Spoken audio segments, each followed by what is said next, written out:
தற்போது கிடைத்துள்ள அண்மை செய்தி. தொடர் விடுமுறை முடிந்து தென் மாவட்டத்தில் ஒரே நேரத்தில் ஆயிரக்கணக்கான வாகனங்கள் சென்னை நோக்கி வருவதால் சிங்கப்பெருமாள் கோவில் பகுதியில் கடும் போக்குவரத்து நெரிசல் ஏற்பட்டிருக்கிறது. அண்மை செய்தியாக இதனை பார்த்து வருகிறோம். இது குறித்த கூடுதல் விவரங்களை எமது செய்தியாளர் விஷாலிடம் கேட்டு பெறலாம். வணக்கம் விஷால், விவரங்கள் என்ன பதிவு பண்ணலாம்? நிச்சயமாக மோகனப்பிரியா, திருச்சி சென்னை தேசிய நெடுஞ்சாலையில் சிங்கப்பெருமாள் கோவில் அருகே கடும் போக்குவரத்து நெரிசலானது ஏற்பட்டுள்ளது. வார விடுமுறை முடிந்து தென் மாவட்டத்தை நோக்கி ஒரே நேரத்தில் சென்ற மக்கள் தற்போது சென்னையை நோக்கி வருவதால் சிங்கப்பெருமாள் கோவில் அருகே சுமார் 3 கிலோமீட்டர் வரை வாகனங்கள் ஒன்றன் பின் ஒன்றாக அணிவகுத்து நிற்கின்றன. அந்த காட்சியை நம்மால் பார்க்க முடிகிறது. வார விடுமுறை மற்றும் ஆடி மாத முதல் ஞாயிறு, பௌர்ணமி என அடுத்தடுத்த விசேஷ தினம் என்பதால் சென்னையிலிருந்து கடந்த 2 நாட்களாகவே தென் மாவட்டத்தை நோக்கி மக்கள் சென்றிருந்தனர். அதே போல திருவண்ணாமலைக்கு சிவபக்தர்கள் குடும்பத்துடன் சென்றிருந்தனர்.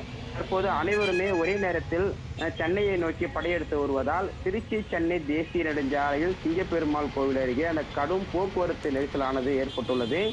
இந்த 2 நாட்கள் விடுமுறை முடிந்த நிலையில நாளை பள்ளி கல்லூரிகள் வழக்கம் போல் செயல்படும் எனவும் அதே போல வேலைக்கு செல்ல வேண்டும் என்பதால் திருச்சி, மதுரை, கோயம்புத்தூர், திண்டுக்கல், நெல்லை என தென் மாவட்டத்திற்கு சென்ற மக்கள் அனைவருமே ஒரே நேரத்தில் கார், அரசு பேருந்து, ஆம்னி பேருந்து மூலமாக, 2 சக்கர வாகனம் இது மூலமாக சென்னையை நோக்கி வருகை புரிந்துள்ளனர். இதன் எதிரொலியாகவே தற்போது தேசிய நெடுஞ்சாலையில் கடும் போக்குவரத்து நெரிசலானது ஏற்பட்டுள்ளது. அந்த காட்சியை நம்மால் பார்க்க முடிகிறது. குறிப்பாக சிங்கப்பெருமாள் கோவில் முதல் மகேந்திரா சிட்டி வரை சுமார் 3 கிலோமீட்டர் தூரத்திற்கு வாகனங்கள் ஒன்றன் பின் ஒன்றாக அணிவகுத்து நிற்கின்றன. இருப்பினும் ஆங்காங்கே போக்குவரத்து போலீசாரும் தற்போது போக்குவரத்து நெரிசலை சீர் செய்யும் பணியில் ஈடுபட்டு வருகின்றனர்.